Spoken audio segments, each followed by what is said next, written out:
A dreadful accident has happened at Flannan. The three keepers, Duckett, Marshall, and the occasional, have disappeared from the island. In the unforgiving solitude of the Flannan Isles, a chilling mystery unfolded over a century ago.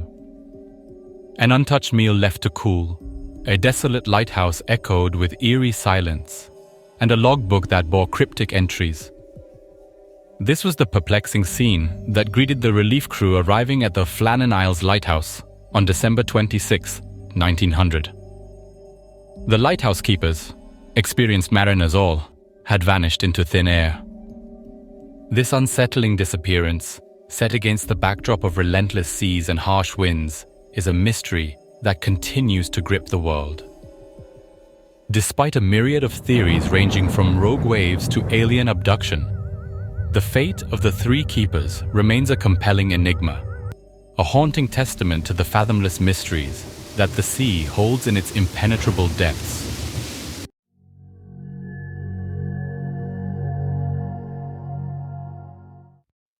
The Flannan Isles are a remote, desolate cluster of islands situated approximately 20 miles west of the Outer Hebrides, the westernmost string of islands off the coast of Scotland. These rugged and unoccupied islands, uninhabited except for countless seabirds, are surrounded by treacherous seas that are often whipped up by fierce storms. The largest island among them is Eilean Mor. This craggy island, teetering in the vast expanse of the Atlantic Ocean, is the heart of the Flannan Isles mystery. The lighthouse on Eilean Mor was constructed over the course of 4 years, completed in 1899, and was built to warn passing ships of the dangerous rocks concealed by the Atlantic's rough waters. The lighthouse tower stood at 74 feet, with its light visible up to 24 nautical miles, serving as a life-saving beacon for mariners braving the wild seas. The purpose and significance of the Flannan Isles Lighthouse were paramount. The lighthouse served as a vital navigational guide in the waters surrounding the islands that were known for their treacherousness and had claimed numerous ships over the years. James Duckett, the principal keeper of the lighthouse, was a seasoned mariner and lighthouse keeper, having served at several other lighthouses before his tenure at Flannan Isles. Born and raised in the Scottish lowlands, he was known as a steadfast and reliable man. Age 43 at the time of his disappearance, he was the most experienced of the trio. As the principal keeper, Duckett was in charge of the operation and maintenance of the lighthouse, ensuring the light was lit from sunset to sunrise, and keeping meticulous records of the lighthouse activities. Thomas Marshall, the second assistant keeper, was a younger but still experienced lighthouse keeper. He was known for his quiet demeanor and focus. Marshall, at the age of 28, had already made a respectable career in the service of the Northern Lighthouse Board. As second assistant, Marshall's responsibilities were assisting in the maintenance of the light, rotating on watch duties, and helping with the upkeep of the lighthouse property. Donald MacArthur, the occasional keeper, was a seasoned seafarer from the local area. At 40, MacArthur was filling in for the first assistant keeper, who was on sick leave. Despite his status as an occasional keeper, MacArthur was not lacking in experience or capability. His strong, burly figure was well accustomed to the physical demands of the job, and his local knowledge made him an invaluable member of the team.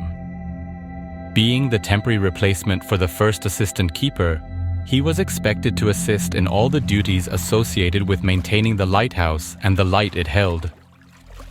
The exact date when the lighthouse keepers were last seen is somewhat of a mystery in itself due to the remote location of the Flannan Isles. However, it is generally accepted that the keepers vanished around December 15th, 1900.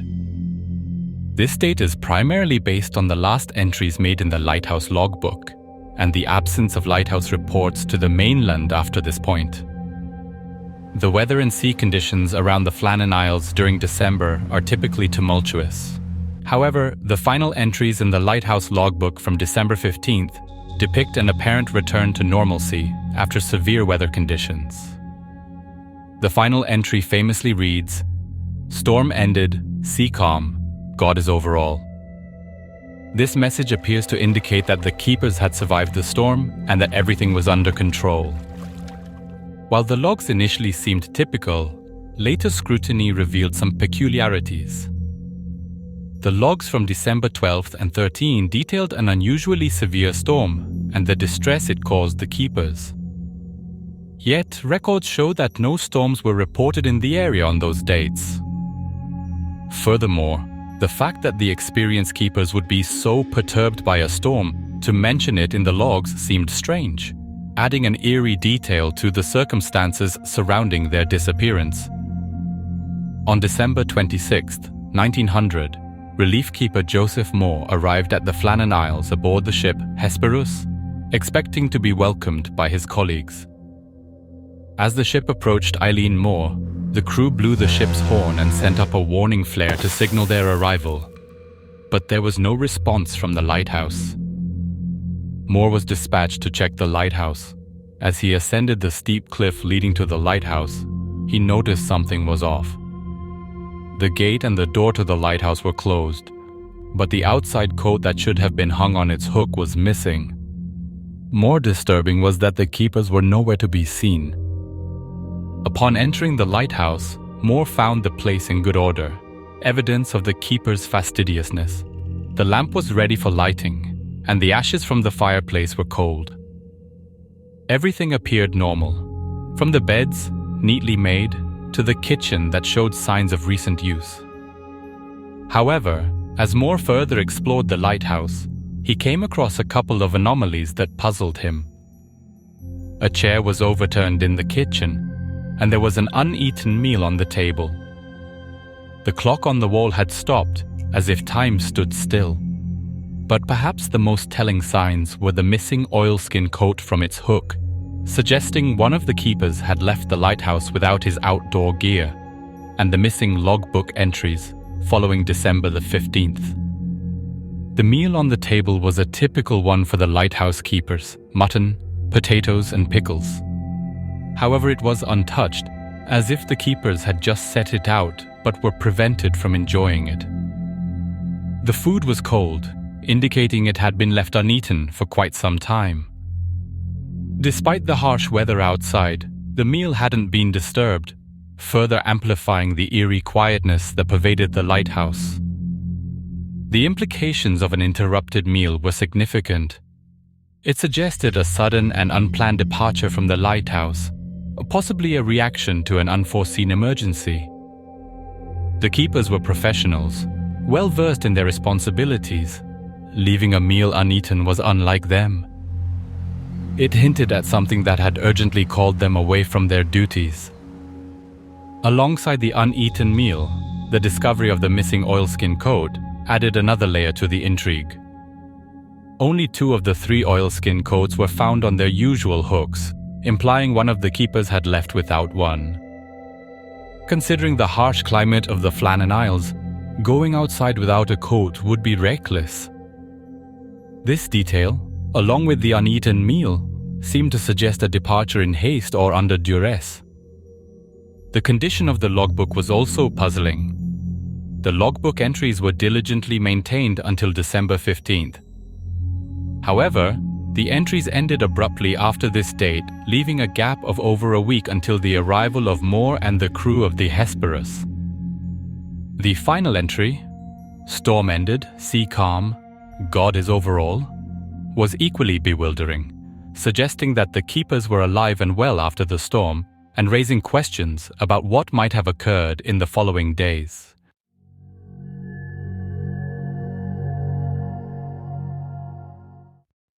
In accordance with maritime regulations, Moore returned to the ship to report his findings to Captain Harvey. Captain Harvey took immediate action to communicate with the mainland. The only option was to send a telegram from the nearest telegraph station, located on Lewis Island. The message sent was terse and unnerving. "A dreadful accident has happened at Flannan's. The 3 keepers, Duckett, Marshall, and the Occasional have disappeared from the island."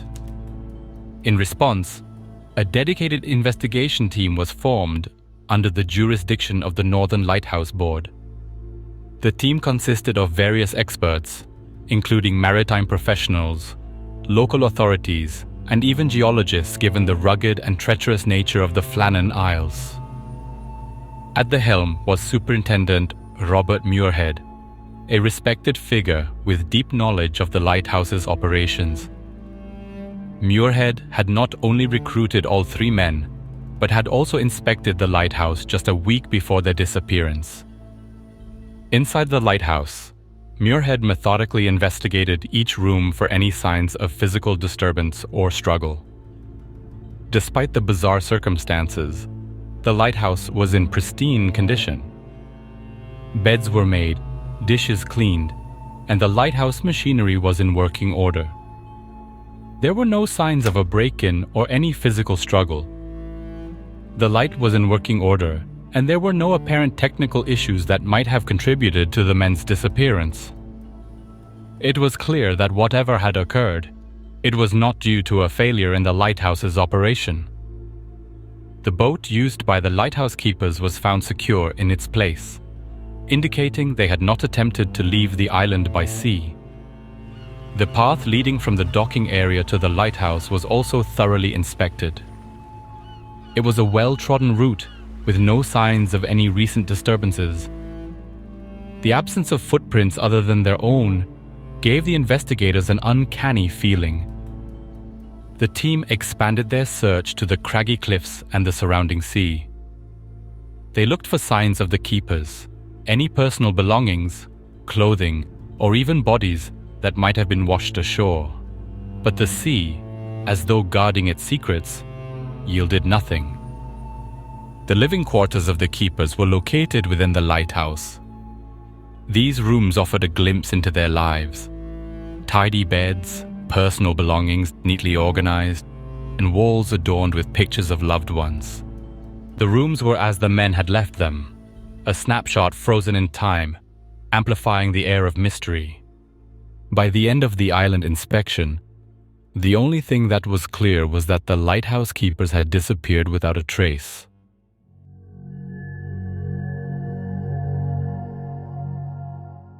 The logbook entries, always diligently maintained, began to show signs of unrest on December 12th. The skies above the Flannan Isles, usually bracing and inclement, were described with an urgency that was out of character. Principal keeper, James Duckett, documented the escalating severity of the winds. His entries highlighted gusts of unusual force. Winds so strong they roared like a locomotive, shaking the very bones of the lighthouse.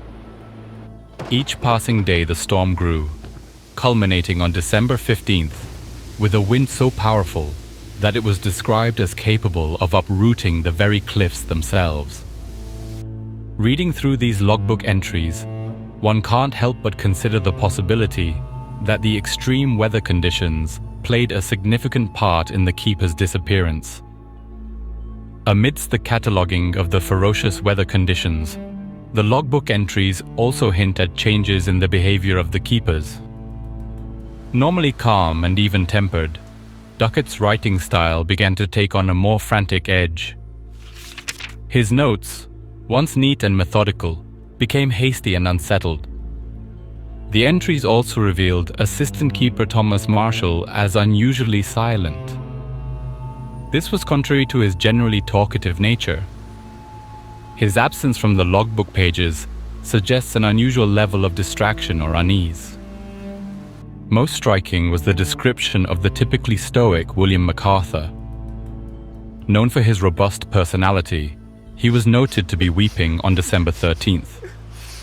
For a seasoned seafarer like MacArthur, to show such emotion suggested an overwhelming sense of fear or despair. The psychological strain inferred from these entries hints at a group of men under intense pressure. The ominous weather could have amplified feelings of isolation and vulnerability, causing high stress levels. Storm ended, sea calm, God is over all. This final line was noted with an unusually serene penmanship, uncharacteristic of the previous anxious entries. The The words are straightforward, yet profound. This suggests that the physical threat had passed, but what of the emotional toll? Speculation around the timing and authorship of the final logbook entry remains contentious. Given the sequential nature of the logbook entries, it would appear logical to assume that the final entry was written on the day of the keeper's disappearance.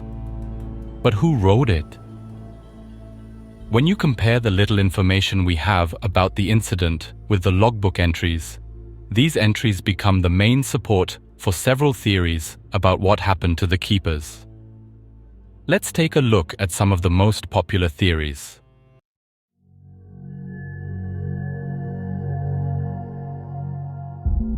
Muirhead found it difficult to understand why all 3 lighthouse staff had left their posts at the same time, when rules and regulations strictly prohibited it. He examined the clothing left behind in the lighthouse and concluded that Duckett and Marshall had gone down to the western landing stage, and that MacArthur, the occasional, had left the lighthouse during heavy rain in his shirt sleeves. Muirhead wrote that, when the accident occurred, Duckett was wearing sea boots and a waterproof, and Marshall, sea boots and oilskins, and as Moore assures me that the men only wore those articles when going down to the landings, they must have intended, when they left the station, either to go down to the landing or the proximity of it. After a careful examination of the evidence, Muirhead reached the conclusion that the most likely explanation of the disappearance of the men was that around afternoon they had all gone down to the west landing to secure the box with the ropes, and that an unexpectedly large wave had come up on the island and swept them away. Further clues were found around the landing platform. Here Muirhead noticed ropes strewn all over the rocks, ropes which were usually held in a brown crate 110 feet above the platform on a supply crane. Perhaps the crate had been dislodged and knocked down, and the lighthouse keepers were attempting to retrieve them when the unexpected wave hit them. But this explanation left some people in the Northern Lighthouse Board unconvinced. For one, why had none of the bodies been washed ashore? Why had one of the men left the lighthouse without taking his coat? And why had 3 experienced lighthouse keepers been taken unaware by a wave? The most pertinent and persistent question was around the weather conditions at the time. The seas should have been calm. They were sure of this, as the lighthouse could be seen from the nearby Isle of Lewis, and any bad weather would have obscured it from view. Saint Flannan was a 7th century Irish bishop who was said to have built a small chapel on Flannan Isles. The unexplained disappearance of the lighthouse keepers reignited the old tales of the Flannan Isles being cursed. According to local lore, St. Flannan's spirit protected the Isles, and those who did not respect the Isles' sacredness would face his wrath. Some argued that the lighthouse's construction had disrupted the sanctity of the land, angering St. Flannan's spirit. The timing of the incident, the uncharacteristically severe storm, and the disturbing logbook entries seemed to bolster the curse theory. Over the following decades, subsequent lighthouse keepers at Eilean Mor have reported strange voices in the wind, calling out the names of the 3 dead men. From the infamous Roswell incident to the more recent sightings reported by the Pentagon, UFO sightings have become a mainstay in popular culture now. Supporters of this theory argue that given the remote location and the weather conditions, it would have been the perfect cover for extraterrestrial involvement. The fact that all 3 men vanished without a trace, leaving behind their gear and a meal about to be eaten, seems to support this extraordinary claim, at least to those who believe in such possibilities.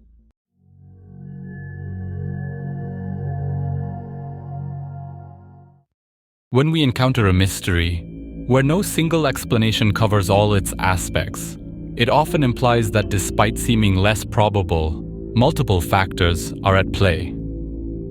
After looking at all of the evidence and facts of this case, I have come up with a conclusion. The shoreline of Eilean Mor is characterized by deep crevices known as geos. The west landing, which is situated in such a geo, ends in a cave. During storms or high tides, water would surge into the cave and then burst outward with significant force.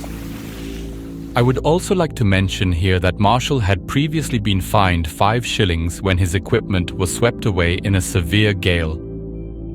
I believe to avoid such a penalty again, Marshall and Duckett had most likely gone down to the western landing stage to secure the ropes. MacArthur was supposed to stay behind in the lighthouse. During this time, MacArthur spotted a series of large waves heading towards the island.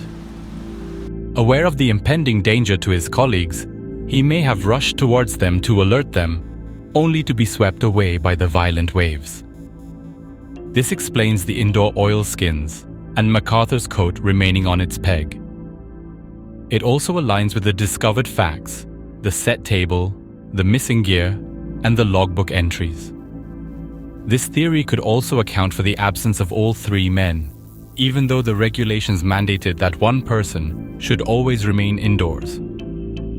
Despite exhaustive investigations and numerous theories, this case remains unsolved till this day due to lack of conclusive evidence. While the rogue wave theory provides a plausible explanation, it is ultimately speculative. The supernatural and paranormal theories, while intriguing, lack empirical evidence. Moreover, with the passage of time, key evidence may have been lost or overlooked, and the eyewitnesses are long gone, making it extremely unlikely that a definitive solution will ever emerge. So, what do you guys think actually happened?